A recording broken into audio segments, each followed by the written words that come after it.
Ito ang Filipiniana sleeve. Meron siyang bead sequence at saka beads. Combine lang to. Ito yung kanyang kulay. Violet. Meron namang pula. Maroon. Red maroon. Maroon. Ito yari. Dalawa. Merong pula. Malalaki. Ito. So, marami to. Merong violet. Merong maroon. Merong pula.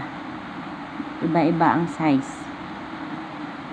Itong tela na to satin. Ito naman organza. Meron itong lining na ginasak tsaka sa ibabaw organza. Ito naman satin talaga siya. Hindi naman ganong mamahalin na satin pero maganda na quality. Itong maroon, makapal na maroon ito. Maganda ang kanyang tela.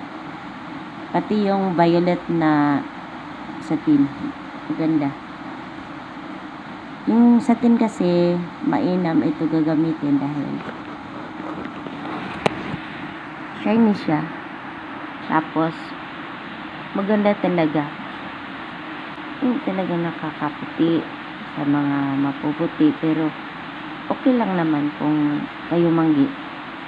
Kahit ano namang color, basta yung nagsusuot ay gusto niya, talagang gaganda. Kaya sana naman maraming bibili, maraming mag-order sa akin ng mga gawa ko, lalo na sa mga Pilipiniana. Kahit meron kayo mga Pilipiniana na wala pang mga beads, pwede kong gawa ng paraan yan upang magkaroon naman ng karagdagang ganda. Parang gumanda naman yung mga Pilipiniana. Yung simple lang, meron tayong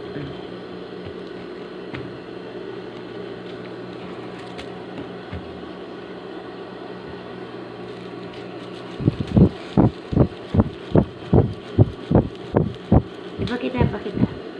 Ano yung Pilipiniana? Gold ni siyang Pilipiniana gawa sa cortina. Thank you.